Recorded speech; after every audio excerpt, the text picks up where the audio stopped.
지난번 공동체에 대한 오해와 진실 관해서 짧게 다루어졌던 오늘 돈에 대한 얘기를 다시 한번 나눠보고자 합니다. 그때 오해 중에 공동체는 결국 금전 문제로 와야 될 것이다 라는 주제가 있었습니다. 그래서 오늘 심층적으로 저희 은사 스님 모시고 경제, 자본주의에서 제일 중요시 여겨지고 있는 그 경제관념에 대한 돈에 대한 얘기를 조금 더 나눠볼까 합니다. 예, 스님 말씀 한번 들어보시면서 또 얘기 진행하도록 하겠습니다. 네, 일주일 동안 잘 지내셨습니까? 네, 스님 반갑습니다. 네, 돈이 중요하긴 중요한 모양입니다. 또 돈에 대한 얘기를 또 나누게 됐으니 말이죠. 네. 가볍게 얘기 나눠보도록 하죠. 죄송합니다. 사탕을 먹고 있어서요. 네. 돈이 아니고서는 정말 이 세상은 돌아가질 않죠. 예.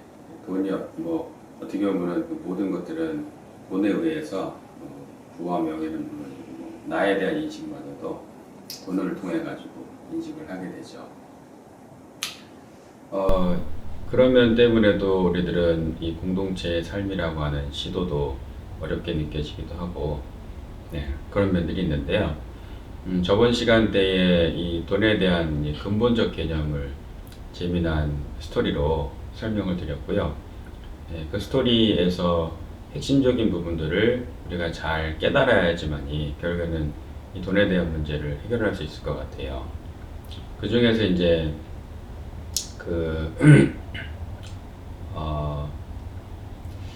주인의 입장에서 노예들을 부린 이후에 발급하게 된 증표에 대한 부분인데요.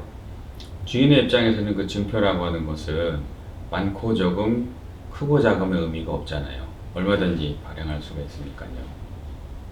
네, 그런데 노예 입장에서는요, 한 개를 가졌는지 두 개를 가졌는지에 따라 가지고 크고 작음, 많고 적음이라고 하는 이 개념이 생겨났다 이 말입니다. 이 점을 좀 깨달았으면 좋겠어요. 실체 없음을 우리는 실체 있다고 생각하고 있다는 얘기죠. 이거는 불교에서 전달하고 있는 진리에 대한 핵심이기도 해요.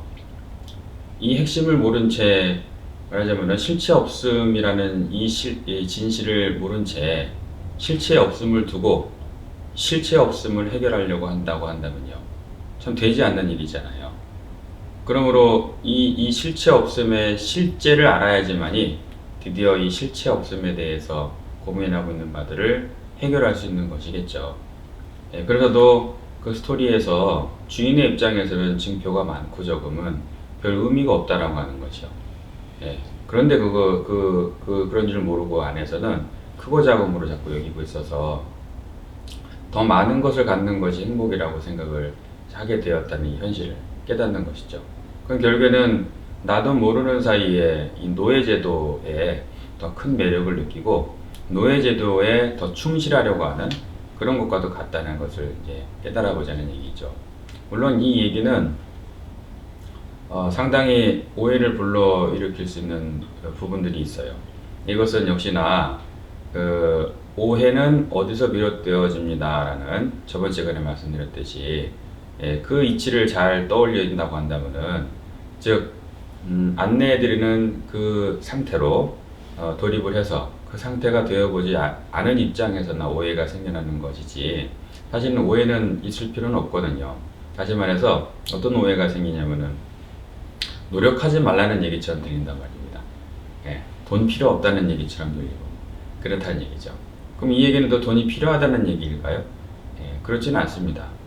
어떠한 크고 작음이라는 것이 실제하지 않는 것인데 그 크고 작음 안에 들어가서 거기서 더 큰 많음을 성취하는 것이 나의 행복의 그 척도다 라고 생각하는 것이 사실은 맞지 않는 것이라고 하는 걸 깨닫자는 얘기죠. 왜 그렇게도 얘기하는지에 대해서는 이 사례로도 설명을 드릴 수가 있어요. 이런 얘기를 이제 들려드릴게요. 자, 보여드릴게요. 자, 나는 네 번째 손가락입니다. 나는 네 번째 손가락이고요.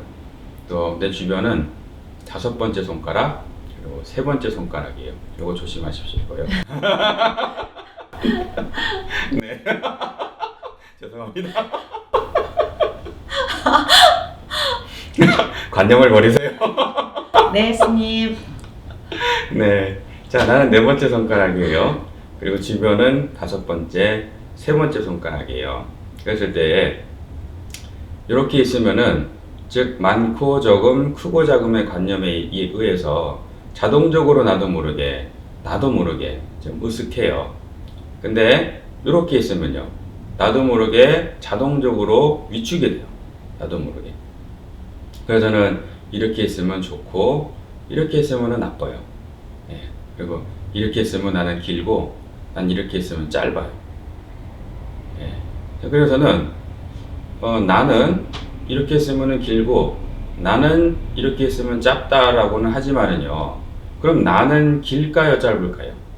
나는요, 이거 잘 되죠? 제가 왼손으로는 잘 안 되겠더라고요. 그래가지고 각도를 이렇게 바꿔서 이렇게 보여드리는데 이거 쉽게 된 거 아닙니다. 이렇게 잘 되게끔에 얼마나 많은 이 얘기를 설명했을까가 지금 보여지고 있는 겁니다. 잘하잖아요. 이거 따라해 보세요. 잘 안 될 겁니다. 이것이 잘 될 만큼 여러분들께서도 이걸 설명을 자꾸 해주십시오. 그만큼 나는 이 관념에 쌓여있지 않게 될 겁니다. 현실입니다. 이것이요. 내가 관념에 쌓여있게 되는지 아닌지는 이 손가락의 이 행위가 잘 되는지 안 되는지로 점검할 수 있습니다. 자, 그래서 질문이요. 자, 나는 길까요 짧을까요? 나는. 많은 분들이 네, 사회자님 길까요 짧을까요? 답을 알고 계시긴 하는데 모르는 입장에서 말씀해 주십시오. 길지도 짧지도 않습니다. 네, 아주 지혜로운 답인 것 같잖아요. 네, 아주 지혜로운 답인 것 같은데 사실은 그게 답이 아니랍니다. 물론 이제 사회자님과는 이미 이제 공동체의 삶을 함께 해오시다 보니까 이 설명을 드렸거든요.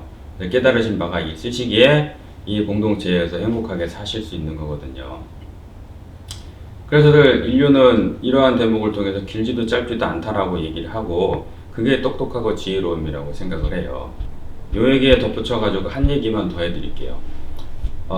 이것이 똑똑하다고 여기기에 오류가 생겨나는 부분에 대한 얘기예요. 그 중고등부 수련회 때였는데요. 아이들에게 소중한 정보를 전달해주는 때에 이러한 얘기들을 했었어요. 지옥과 극락이 있다. 그리고 지옥과 극락에는 공양 시간대에 활용하는 젓가락이 길다. 무지 길다. 예, 그래서는 이 젓가락이 너무 길어서 지옥 중생들은 늘 굶는다. 젓가락이 너무 길어서 안 닿아서. 예. 손까지 다 나오나요? 네. 그리고 극락 중생들은 젓가락이 길어서는 늘 행복하게 맛있는 걸 배불리 잘 먹는다. 왜냐하면 이렇게 먹여주는 거. 먹여줘서 이렇게 얘기를 한 겁니다. 그러므로 여러분들은 이제 이렇게 그들이 왜 먹여주겠느냐, 그리고 왜 극락에 있겠느냐, 늘 남들과 더불어서 사는 이제 삶이 몸에 익어 있었기에 극락에도 가게 됐고, 극락에서도 그렇게 늘 했던 바대로 남을 먹여주면서 늘 남을 위하면서 그 극락 세계를 누리지 않더냐. 예, 나만을 위하는 사람들은 지옥에 가서도 그렇게 먹기가 힘들어가지고 늘 굶게 될 거다 라는 얘기를 했는데, 어떤 중학교 2학년짜리 어린아이가요 이렇게 얘기하는 겁니다. 스님 젓가락 짧게 잡으면 되잖아요 이렇게요. 네, 그때 많은 어머님들이 우리 아이가 이런 얘기를 했었을 때 어떠한 반응이 있는가를 가만히 보면요, 야, 우리 아이 똑똑하다 이렇게 반응을 한답니다. 예, 그런데 그게 답이 아니겠죠. 지혜로움의 어떤 마음씀에 대한 그 진리를 전달해주고 있는 입장에서 그와 같은 얘기를 한다고 한다면 오히려 우리 아이가 똑똑하다라고 보는 게 아니고 알밤을 한번 이렇게 매기면서 너는 무슨 얘기를 하는데 그와 같은 답을 하느냐 라고 얘기를 해야 되겠죠. 예, 그리고 아이들에게 그 부분을 두고 똑똑하다고 인정을 해준 덕택에 이 아이들은 그게 좋은 건 줄 알고 옳은 건 줄 알고, 잔머리잖아요, 잔머리. 예, 나중에 길지도 짧지도 않아요 라고 하는 답이 어떤 의식에서 나왔는지도 설명을 드릴 텐데 그 대목에서도 깨달아질 거예요. 생각의 판단에 지나지 않아요. 우리들은 마음과 마음이 공유되어지는 것이지 생각의 판단이 우리들에게 먹을 것을 줍니까, 내 마음을 따뜻하게 해줍니까, 생각의 판단일 뿐인데요. 예, 물론 이게 또 어느 쪽으로 치우쳐가지고 이 내용들을 들으시면 안 되겠죠. 그래서 마음을 연결해서 들으셔야 될 텐데요. 그래서는 아이들이 성장하면서 부모님들을 많이 이렇게 막 무시를 합니다. 왜냐하면 부모님들은 어쩔 수 없이 이 앞대의 인류이기 때문에도 또 후대들은 늘 전대보다 발달이 되어져서 태어나게 되는 이치가 있거든요. 예, 이게 생물학적인 이치 아니겠습니까? 그래서 당연히 좀 똑똑하게 태어나게 되는 것인데 그것을 이제 좋은 거라고 인정을 해주다 보니까 점점 이제 자기가 잘난 줄 알아가지고는 점점 부모님들을 무시하게 되는 겁니다. 그런 줄도 모르고. 예, 그러다가 나중에 이제 나이 드시면 이제 무시당해가지고 괴로워하고 내가 이 애를 어떻게 키웠는데 이렇게 흘러가기도 하잖아요. 아무튼 그와 같은 가르침들로 흘러가다 보니까 길지도 짧지도 않다라고 하는 것이 답이라고 생각을 해요. 근데 이것의 답은 길지도 짧지도 않다가 답이 아니고요. 깨달음입니다. 아, 나는 나인데 왜 길다고 기뻐했고 왜 짧다고 슬퍼했지? 이게 답입니다. 이것이요. 예, 이것이 완전한 깨어난 이 실체를 아는 의식의 상태인 겁니다. 이것이요. 깨달음. 그 깨달음은 그렇기 때문에도 내가 이렇게 존재했었구나 라고 하는 식의 깨달음의 내용이 있으면 있을까? 깨달음의 그 실체를 아는 것이 깨달음이라고 얘기할 수가 없는 면이 있다는 겁니다. 요것도 또 나중에 기회가 되면 또 설명을 드릴게요. 아, 이 동영상 계속 이어지겠네요. 네. 그래서 예, 나는 길지도 짧지도 않아요. 그럼 이것만 그럴까요? 이것도 그렇잖아요. 이것만 그럴까요? 이것도 그렇잖아요. 조심하세요. 네, 모든 이들은 바로 이와 같이 있는 그대로 완전하거든요. 근데 우리들은 이 비교하는 의식에 들어가 가지고는요, 사실 우리들의 삶이 늘 이렇게만 만나지 않잖아요. 찰나적으로 또 이동을 하게 되면 또 이렇게를 만나잖아요. 그래서는 이와 같은 삶을 우리는 사실은 살았던 거예요. 한번 보세요. 기뻐했다가 슬퍼했다가, 기뻐했다가 슬퍼했다가, 기뻐했다가 슬퍼했다가. 예, 어때 보입니까? 미친 사람 같죠? 예, 정신이 좀 나간 사람. 예, 지금 죄송한 표현입니다만 정신을 지금 잃은 상태인가 하고도 같아요. 오롯하게 이렇게 마음의 의식에 초점을 쫙 맞추고 여야하게 존재하는 상태가 아니고요. 나도 모르게 좋았다 나쁘다, 좋았다 나쁘다. 잘 되죠 이거 이렇게. 좋았다 나쁘다. 이러고 살았다는 얘기입니다 이게요. 예, 그러니 얼마나 좀 내가 나도 모르게 올곧은 여야한 마음으로도 살지 못한 채 이렇게 기뻐했다 슬퍼했다는 그런 삶들을 살았다라고 하니 얼마나 어이가 없습니까? 예, 바로 그 이유는 이 나를 몰랐기 때문이거든요. 이 나를요. 이와 같이 비교되어져서 존재할 것들이 아닌 이 존재들을 그 경제구조 많고 적음이라고 하는 좋고 나쁨이라고 하는 구조 안에 들어가다 보니까 실체 없음을 계속 쫓았다는 얘기예요. 지금도 보세요. 실체가 없잖아요. 실체가. 내가 아무리 이 상태에서 이런 상태가 되려고 노력해본들 언젠가는 또 이 상태를 또 만나게 되지 않을까요? 그게 이러한 세상이 아닐까요? 영원한 큼은 없어요. 완벽한 큼은 없어요. 상대적인 관계에서는요. 늘 위에가 또 있어요. 그래서 지혜로운 자들은 이와 같은 구조는 실체가 없다라고 하는 것을 알고 쫓지를 않죠. 그리고 이미 갖추어져 있는 이 상태를 깨닫고는 누구나 다 이와 같음을 이해하시고 동등하고 평등한 마음가짐으로 존재하게 되겠죠.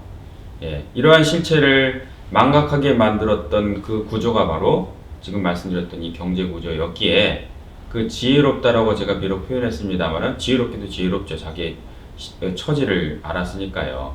예, 그런데 그 지혜롭다라고 여겨지는 그 주인의 친구들이 왜 악마라고 얘기했는지를 여기서 이해할 수가 있는 거예요. 여기다 지금 집어넣어 버린 겁니다. 그래서 보이지 않는 감옥에 우리들은 갇혀 있어요. 왜 또 보이지 않는 감옥이라고 얘기했겠습니까? 이 경제 구조가 이와 같다는 것을 이해하고 탈출하려고 한다면 쉽게 될까요? 벌써 공동체가 두렵고 이러한 마음가짐들이 바로 여기서 탈출하기가 어렵게 느껴지는 그 부분이잖아요. 그래서도 뭔가 좀 이렇게 더불어 살아야 되는 것이 원래여서도 그렇게 살고 싶으면서도 내가 정작 행하지 못했기 때문에도 여러 가지의 행하지 못하는 이유들을 내 나름대로 만들어버리는 그런 측면에서 이 공동체에 대한 오해들이 상당히 많이 생겼답니다. 예. 그러니 이 얘기들은 불교에서 이 인류에게 전달해주고자 하는 이 존재계의 실상과도 연결되어져 있었던 것이고, 그 지혜로운 주인이라고 하는 분이 이 존재계의 실상을 망각해버리는 이 정보를 이 인류에게 이제 심어버렸다는 얘기입니다.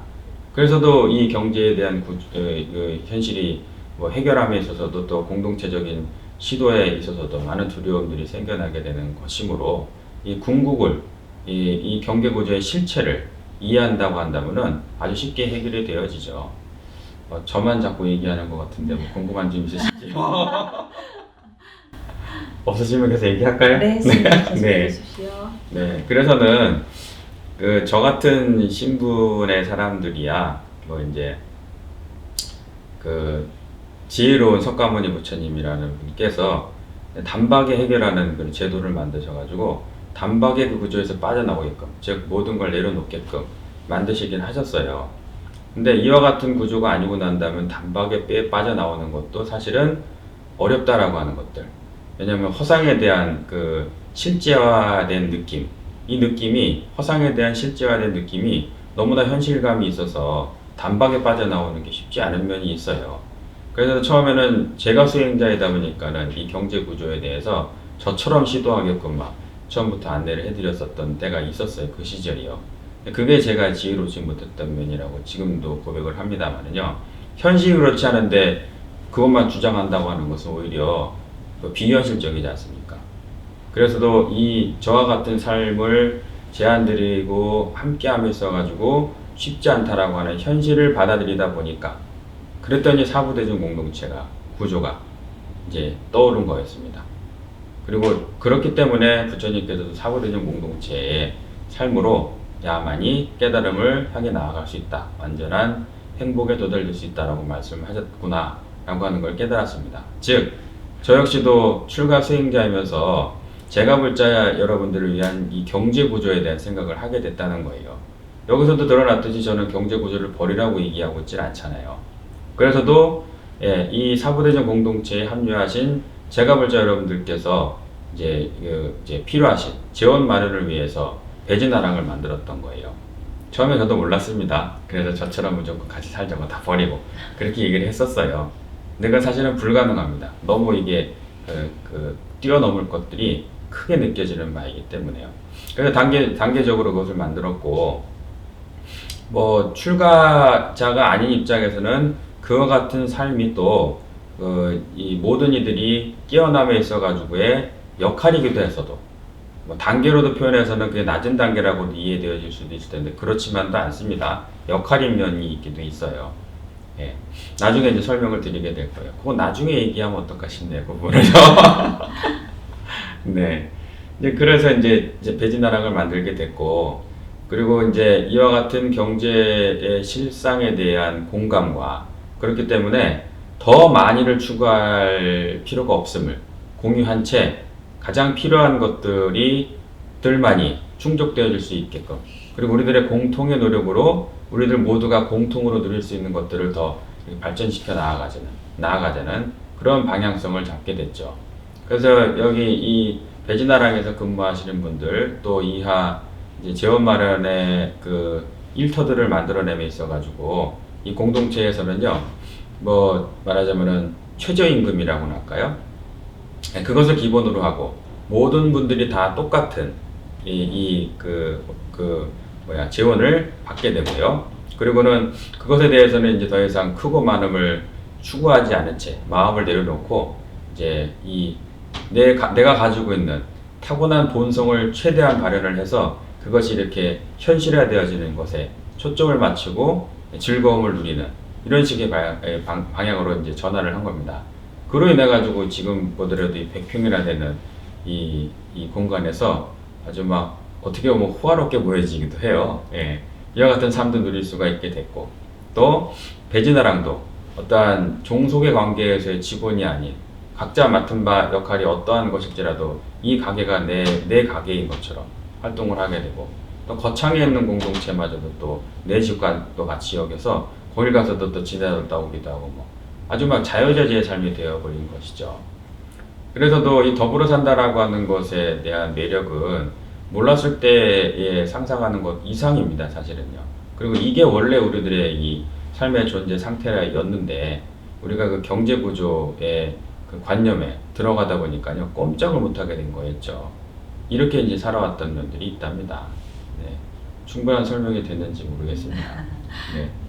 네, 꼼짝 못하는 그 구조 안에서 어쩌지도 못하고 이렇게 저렇게 기뻤다가 슬펐다가 했던 저의 예전의 모습도 이렇게 떠오르는 그런 시간이었습니다.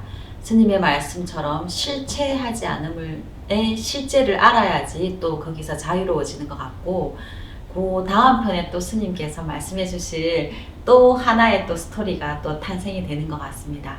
오늘 말씀해 주신 얘기 귀하게 또 듣고 가고, 다음번에 또 스님한테 저희가 또 많은 얘기 또 듣도록 하겠습니다. 스님 감사합니다. 네, 자주 뵙죠. 네.